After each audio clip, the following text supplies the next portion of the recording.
네, 안녕하십니까. 자, 이번 시간의 테마 강의는 지대이론하고 도시공간구조이론을 들어가도록 할게요. 자, 우리 시험 문제에 여러분들 지대이론이 한 문제 배정이 되어 있고요. 그 다음에 도시공간구조이론이 또 한 문제씩 배정이 되어 있습니다. 그래서 이제 시험 문제가 올해 이제 볼 게 26회죠. 그래서 하나씩이 배정됐다는 것을 요약 강의를 해드립니다. 그러면 먼저 지대이론을 보는데요. 자, 지대이론에서 먼저 여러분들이 이제 그 책을 보시면 우리 책에는 이제 부동산 이용론 파트에 있죠. 전체적인 파트는 이제 부동산 이용론, 그러니까 부동산 결정 지원 분야에 부동산 이용론이라는 게 있습니다. 자, 거기 우리가 01을 보시면 지대와 지가 이론이라는 게 나와요. 근데 이론 자체가 지가보다는 지대 이론이 또 출제 빈도가 높습니다. 그렇지만 자, 기본적으로 우리가 알아두셔야 될게요. 지가와 지대의 차이점이 있습니다. 자, 그럼 지대라는 것은요. 자, 지가부터 갈게요. 지가라는 것은 토지의 가격입니다. 자, 지금 토지의 가격이 만약에 3억이다. 갑이라는 지주가 이걸 가지고 빌려줄 수 있어요. 그럼 토지를 빌려주게 되면 자, 을돌이한테 빌려주죠. 그럼 지대를 받습니다. 자, 지대를 자, 어떻습니까? 만약에 100만 원 받아요. 그럼 지대라는 건 토지의 대가예요. 그러니까 토지의 임대료로 생각하시면 됩니다. 자, 그렇다면 거기 밑에 우리가 박스에 식이 있죠. 그래서 지가라고 하는 것은 어떻습니까? 우리가 지대라는 자체가 토지의 임대료며 그걸 이자율로 나눴다라는 표현이 지금 우리 보고 계실 거예요. 그러면 자, 이렇게 볼게요. 자, 명동에 땅값은 비쌉니다. 임대료도 비싸죠. 그럼 지가와 지대는 이제 비례 관계고요. 근데 이자율이라는 건 여러분이 이제 투자 파트에서 배우겠지만 할인율이라고 합니다. 자, 그러면 어음 할인한다 많이 들어보셨죠? 위험할수록 높은 할인율을 하게 되면 지가가 떨어지죠. 이 두 가지는 이제 반비례 관계다. 이렇게 보면 되고요. 자, 우리가 앞쪽에서 수용급에서 유량저량을 배우셨습니다. 그러니까 유량저량에 대한 개념이 지대와 지가가 나올 수가 있어요. 자, 지대라고 하는 것은 자, 토지의 임대료를 100만 원 받는다. 많이 받습니까? 기간을 알아야 됩니까? 일정 기간 동안 토지 사용의 대가입니다. 그래서 이거는 유량 개념으로 볼 수 있어요. 그래서 일정 기간을 나타냅니다. 기간을. 근데 지가라고 하는 것은요. 자, 지가는 일정 시점에서 토지를 합해와 교환하는 대가입니다. 그래서 이 지가라는 것은 절약 개념이다. 이렇게 봐야 돼요. 그럼 일정 시점이라는 얘기죠. 자, 그래서 수용급의 유량과 절약이 시험 문제 나옵니다. 자, 그래서 지가와 지대라는 자체, 지가와 지대, 지대와 지가에 대한 의미를 꼭 여러분들이 정리를 해 두십시오. 내용들은 여러분들이 보시고요. 그 다음에 이제 이번에 보시면은 지대와 지가의 의미는 봤고요. 지대에 관한 학설이라는 게 있습니다. 자, 이제부터 지대 이론을 가겠는데요. 이 지대 이론에서는요, 매년 한 문제 정도가 출제가 됩니다. 그래서 이 지대라는 자체가 일단 여러분이 보시게 되면요. 지대에 대한 관한 학설을 차익지대설, 리카도의 차익지대설, 그 다음에 마르크스의 절대지대설, 그 다음에 이제 오른쪽에 보시면 티넨의 입지교차 지대설이라는 게 있습니다. 자, 그런데 이걸 이제 보기 전에요. 우리가 지대에 관한 논쟁이라는 걸 우리가 한번 보셔야 돼요. 자, 그래서 이 책에 보시면 3번에 보시면 지대에 관한 논쟁이라는 게 있습니다. 자, 그러면 고전학파와 그 다음에 신고전학파로 우리가 나눠지겠죠. 자, 어떻습니까? 우리가 고전학파는 과학이 기술이 발달되지 않았어요. 그래서 토지 자본 노동 중에서 토지를 가장 중요시 했습니다. 그래서 이론적 배경을 자연적 특성에 맞춰서 갔죠. 근데 지대는 비용이 아니라 잉여다. 토지 자체가 제공하는 특별한 이익으로 봤어요. 그래서 리카도는 비옥도, 그 다음에 튀네는 위치에 따라서 얘기를 했는데요. 자, 이러면서 이제 점점 발달되면서 농지가 택지로 바뀌면서 과학의 기술이 발달됩니다. 그 농지가 택지로 바뀌면서 계량 비용이라는 게 들어가요. 그래서 이제 이 신고전학파에 마르크스라는 학자가 나옵니다. 마르크스는 자본주의 체제에서 소유권만 가지고 절대적으로 지대를 거둘 수가 있다는 얘기죠. 그래서 이 신고전학파의 이 절대지설에 마르크스라는 학자의 이론이 나옵니다.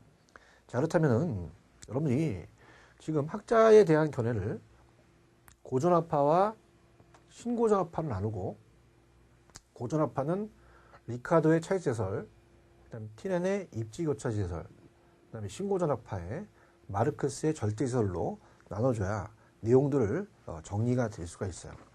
자, 그래서 먼저 학파가 고전화파가 먼저입니다. 자, 우리가 고전화파가 먼저 나왔다고 봐야 돼요.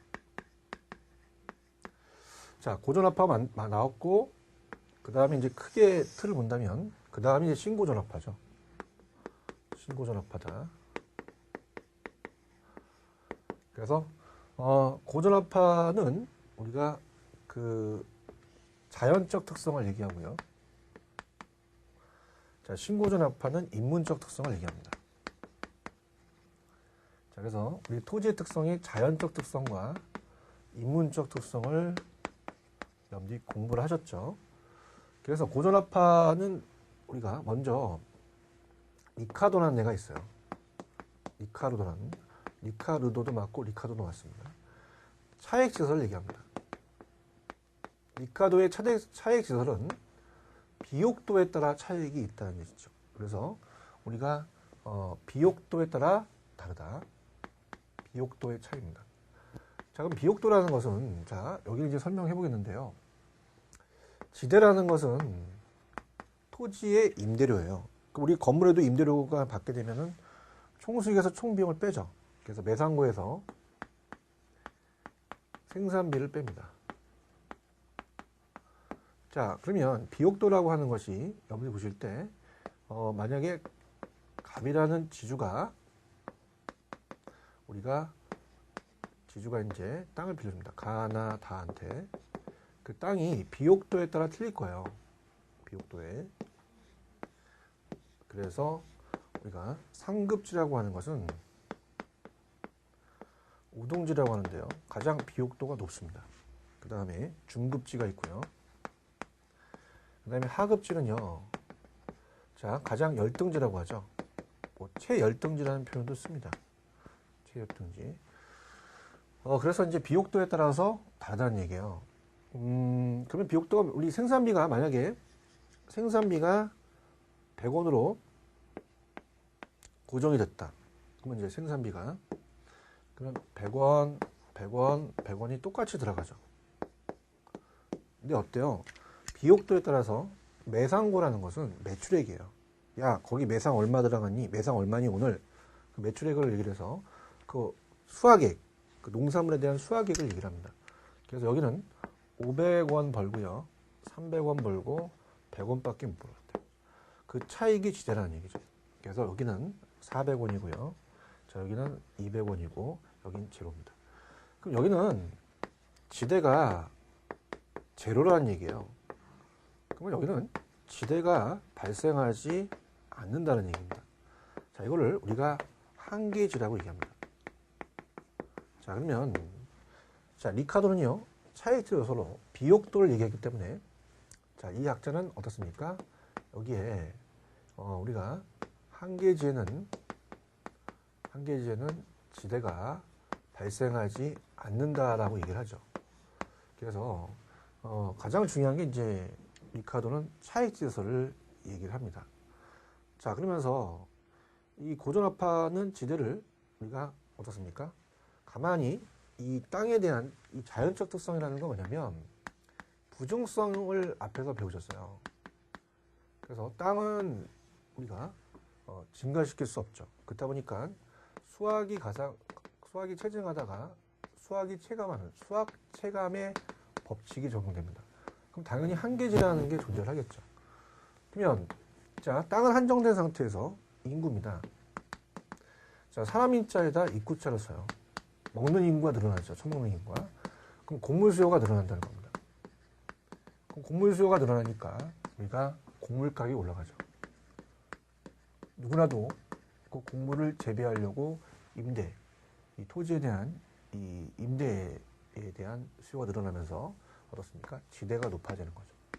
그래서 이 리카도는 곡물 가격이 높아 지대가 높다고 얘기를 합니다. 자, 이렇게 해서 여러분들 정리를 하시면 돼요. 그래서 이 마르크스보다는 이제 리카도라는 자체가 먼저 고전화파라는 자체를 여러분들이 머릿속에 두셔야 됩니다. 물론 티네넨 학자는 있지만 이 티네넨 학자는 수성비인데요. 이건 이제 고전화파와 신고전화파가 나눠지지 않기 때문에 먼저 마르크스를 먼저 얘기를 하겠습니다. 자, 마르크스라는 학자, 이 마르크스는요,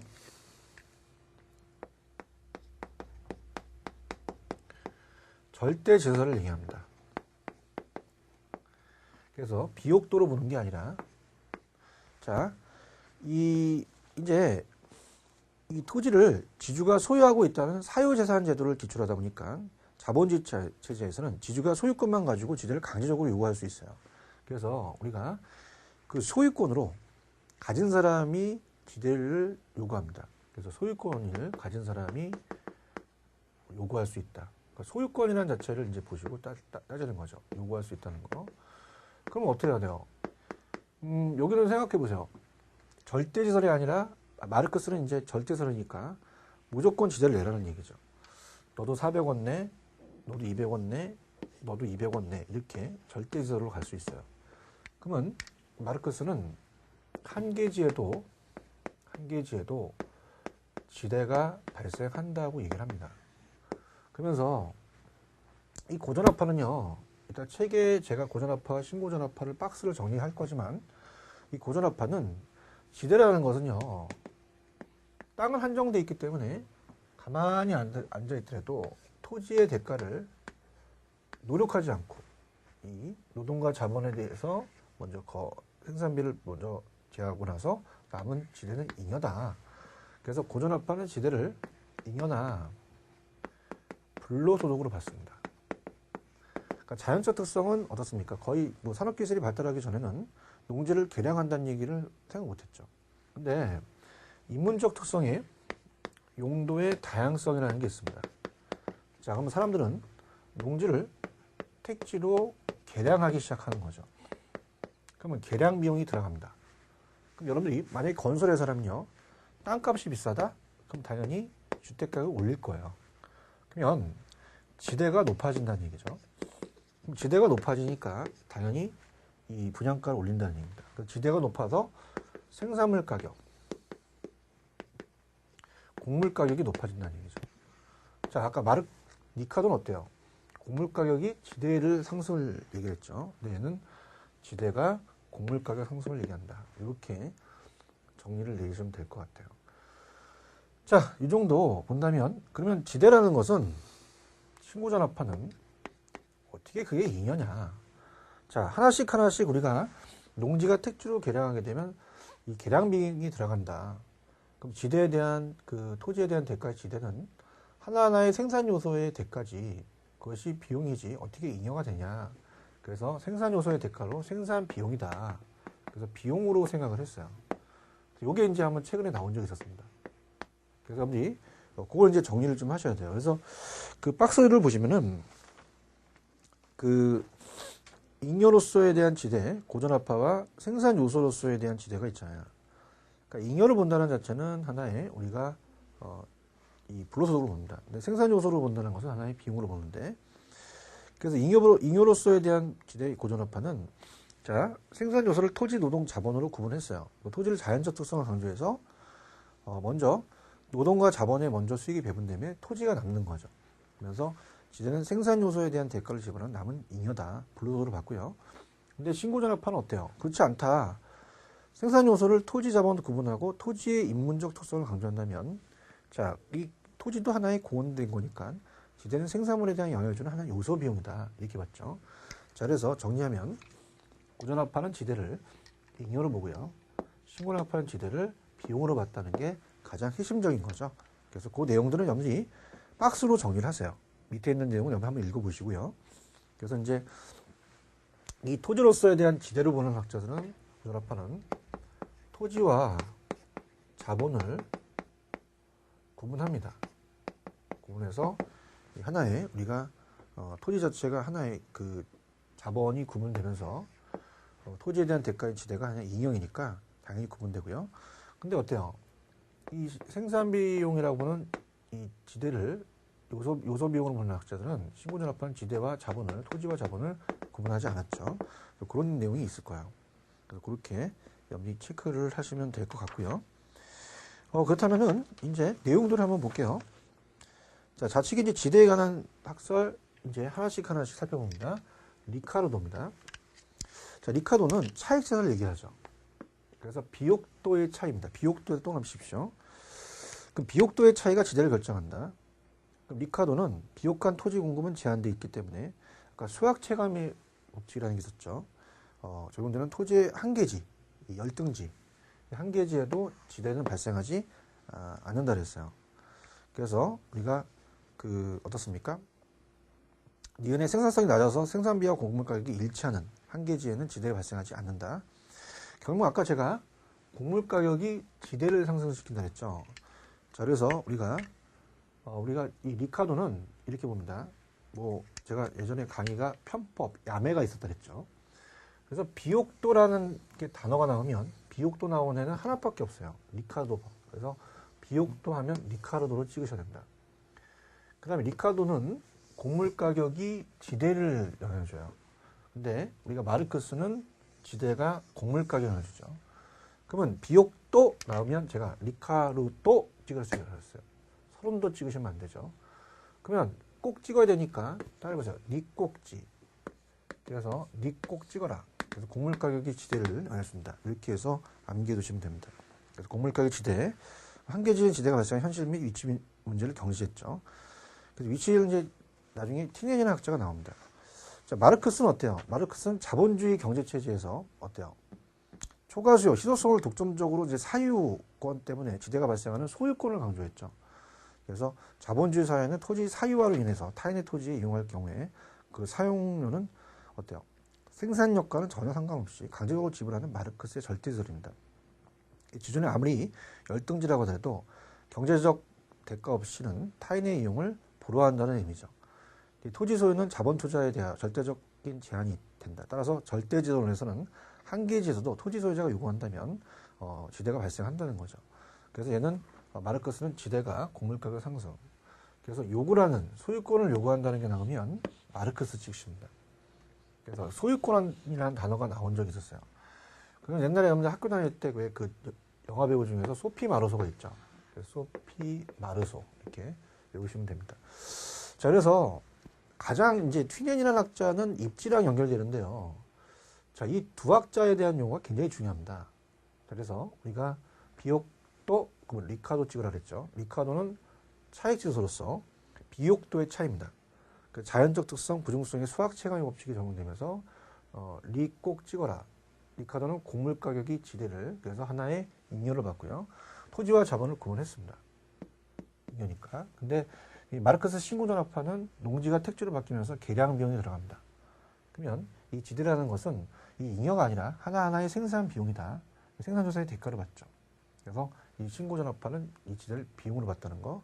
그다음에 마르크스는 어떻게 돼요? 절대설, 소피 마르소라고 했죠. 소유권을 가지고 따지기 때문에 절대지설로서 한계지대도 지대가 발생한다라는 거. 그렇게 염리 체크를 하시면 됩니다. 자, 그 다음에 이제 튀넨이라는 학자가 나와요. 튀넨. 자, 그래서 우리가 이 튀넨이라는 학자가 입지교차 시설입니다. 자, 요게 이제 조금 여러분한테 좀 어려운데요.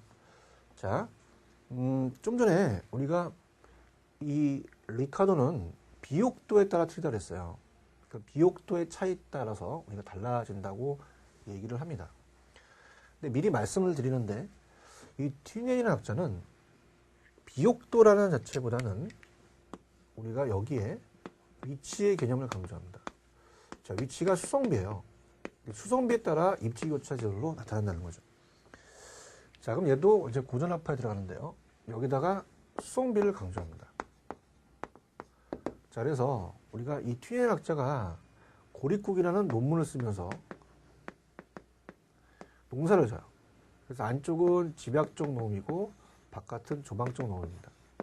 자, 그러면 자, 만약에 여기가 100원, 여기가 10원, 여기가 10원이면 80원이죠. 여기가 80원이면 여기가 10원으로 바뀌어요. 그럼 지대와 수성비는 반비례입니다. 자, 그러면 이거를 그래프로 한번 그려봤어요. 지대가 있고요. 우리가 중심지에서 외곽이다. 그러면 안쪽은 지대가 높고 나갈수록 수은비가 많이 들어가죠. 반비례 관계라는 얘기예요. 그래서 이게 우하향하는 곡선이 되는데요. 집약농업이 더 안쪽에 있습니다. 조방농업이 바깥에 있고요. 그러면서 안쪽은 집약, 바깥은 조방. 그래서 지대가 높은 사람이 입지하니까 입지가 교차해서 지대를 형성한다는 얘기죠. 자, 그러면 우리가 안쪽은 지대가 높고 나갈수록 지대가 낮지만, 자, 얘가 있을 때는 교통이 발달하지 않았습니다. 자동차 시대가 아니라 우마차 시대입니다. 그래서 모든 농산물이 여기 왔다 나가다 보니까 나갈수록 수송비가 비례적으로 증가해요. 그럼 수송비가 나갈수록 많아지고 수송비가 적어진다는 거죠. 그럼 여러분 생각해 보세요. 리카도는 비옥도인데요. 얘는 수송비입니다. 그래서 안쪽일수록 우리가 위치가 좋기 때문에 수송비가 적게 되면 지대가 높다는 얘기죠. 그래서 얘는 튀네는 지대는 생산지와 시장과의 거리에 따라서 수송비의 절약액이 곧 지대라고 했어요. 현대적 입지론에 선구면서 안쪽은 이제 우리가 보통 집약 조방이면요. 안쪽은 상업, 주거, 공업으로 연결되면서 입지 교차에 영향을 줍니다. 소비자의 접근성을 고려해서 거리에 따른 수송비 개념이다. 튀네는 이제 고립국이라는 걸 쓰면서 지대가 발생한 원인이 농업지로 설명하면서 이익선정에 이제 언급한 거죠. 자, 이렇게 해서 이 강의를 들으시면 됩니다. 그래서 지금 전반적으로 말씀을 드리면 지대론에서는 한 문제가 배정이 되어 있어요.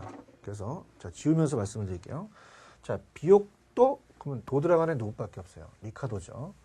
그래서 리카도는 이 신고전압파가 아니라 고전압파로서 지대를 잉여를 받으며 토지와 자본을 구분했죠. 상계지에는 지대가 발생하지 않는다라고 얘기했고요. 자, 근데 어때요? 이제 신고전압파가 나오면서 농지가 택지로 바뀌면서 이 지대라는 것은 하나의 생산 요소 비용이라는 마르크스의 절대시설이 나오기 시작하죠. 그래서 마르크스는 소유권, 소피마르소, 한계지에도 지대가 발생을 한다.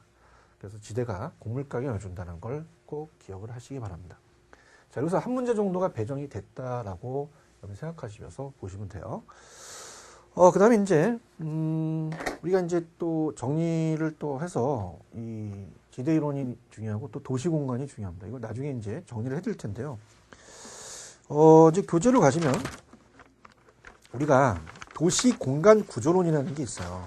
그래서 이제 이 파트는 어디에 있냐면요. 우리가 이제 그 전체적인 파트로 본다면 부동산 개발론입니다.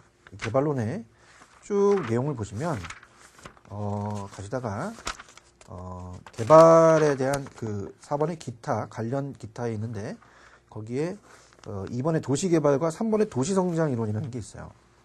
그 도시성장 이론이 시험 문제에 나옵니다. 그래서 동심원, 버제스, 그 다음에 어때요? 그 성형이론, 다핵심까지 연결시키셔야 돼요. 여기서도 한 문제 정도가 배정이 됩니다. 자, 그래서 여기서 이제 문제가 나오면서 여러분이 보통 이제 여기서 문제가 하나가 배정이 됐다는 걸 꼭 저는 말씀을 드립니다. 자, 그래서 우리가 여러분이 저를 믿고 따라오시면 물론 뭐 이 출제원에 대한 게 저도 이번에 이제 박사를 졸업하고 출제원의 자격이 있습니다. 공인중개사를 지금 10년 이상을 했지만요. 이제는 이 부동산학 박사를 받으면서 저 입장에서 더 열심히 강의하겠다는 생각이 들죠. 자, 그러면서 자, 지금까지 기출했던 것은요. 도시공간 구조에서 한 문제 정도 내겠다는 얘기예요. 물론 이게 안 나올 수도 있어요. 물론 이 출제원에 대해서 그 해 출제원이 또 다르게 생각하면 안 나올 수가 있는데요. 자, 이 객관식에 대한 기준에 대해서 문제는 한 문제씩 이렇게 배정이 됐다면 계속적으로 출제가 됩니다. 도시공간도 마찬가지예요. 자, 도시공간 구조는요. 왜 이게 시험 문제 나오냐면 도시가 발전되는 그런 과정들의 이론들이 나간다는 얘기죠. 그러니까 도시가 성장하면서 어떤 학자들의 견해에 의해서 연결이 되느냐. 자, 이게 중요한데요. 좀 전에 여러분들 튀넨이라는 학자가 있었습니다. 자, 튀넨이 고립국이라는 논문을 쓰면서 입지교차 지대설을 얘기를 했어요. 그래서 1차 산업이죠. 농업입주론을 전개했는데요. 그래서 여러분들이 생각하실 때 좀 전에 이제 복습을 하는데 안쪽은 집약이고요. 나가면 조방농업이죠. 그래서 안쪽이 이제 중심지다. 그럼 얘네가 있을 때는 교통이 발달하지 않았습니다. 자, 자동차 시대가 아니라 우마차 시대입니다. 그럼 나갈수록 수송비가 많이 들어간다는 얘기죠. 그럼 안쪽은 지대가 높고요. 나갈수록 지대가 낮아집니다. 그럼 어떻게 돼요? 나가면 수송비가 많이 들어가고 안쪽일수록 수송비가 많이 들어가고 안쪽으로 수송비가 적게 들어간다는 거죠. 수송비를 강조했다 그랬어요. 그래서 이 튜넨이라는 학자가 도시 영향을 줍니다. 그래서 첫 번째 우리가 교재에 보시면 양가로 1번에 동심원 이론이라는 게 있습니다. 버제스인데요. 자, 버제스 이론은 자 갈게요. 자, 얘는 5가지 지구를 분화시켰죠. 성장합니다. 그러면서 우리가 밑에 보시면 세 번째 밑줄 쳐보세요. 자, 이 이론은 튜넨의 농촌 토지 이용 구조를 도시 토지에 적용시켰다. 그러면 우리가 튜넨의 이론을 받아들인 거죠. 그래서 튜넨이 먼저라는 게 시험지에 나왔었습니다. 그 다음에 토지 이용에 대한 패턴이 여기 이제 그 그림이 넘기시면은 박스가 하나 있죠. 그래서 첫 번째 안에가 이제 1번 중심 업무지구입니다. CBD라고 하거든요. 그럼 중심 업무지구라는 것은 자, 우리가 서울로 본다면 시청입니다. 시청이 이제 여러 가지 시청도 있고 중심 핵이 있으면서 어때요? 이 핵이 이제 단핵인데요. 중심 핵이 도심이 딱 하나밖에 없다는 거예요. 백화점, 호텔, 금융기관, 시청까지. 근데 너무 이제 여기가 이 위치가 좋다 보니까 여기 있는 사람이 튀어나갑니다. 튀어나가서 중심지 나오면 우리가 천이라고 돼 있어요. 이 천자가 옮길 천자죠. 전이한다는 얘기 많이 들으셨을 거예요. 옮긴다는 겁니다. 자, 여기서 이제 공장들이 있지 못하니까 공장들이 튀어나갑니다. 임대료가 안 맞으니까. 그러면서 내측은 경공업이라고 돼 있고요. 외측은 여기서 일하는 우리가 사람들이죠. 그러면서 이 사람들은 이제 근로자 주택을 원해서 넘기게 되면은 3번 지구가 근로자입니다. 근로자는 이제 저소득층이 되겠고요. 그 다음에 이제 고소득층이 되고, 그 다음에 5번이 통근자지대입니다. 자, 통근자지대는 나중에 이제 우리 직주분리 현상이라 배우실 거예요. 도심을 직장에 두고 외곽을, 주거지를 외곽에 둔다는 도심 땅값이 비싸니까 이렇게 됩니다. 그래서 중심의 중, 그 다음에 천이를 전이라고 한번 해보세요. 전이. 천이도 맞는데 전이. 저소득, 고소득, 통근자지대. 이렇게 외우십니다. 그래서 여러분들, 자, 편법입니다. 중전, 저고통. 중전은 주상의 와이프죠. 개론을 배웁니다. 고통스럽죠. 중전, 저 고통스러워요. 개론이 버거워요.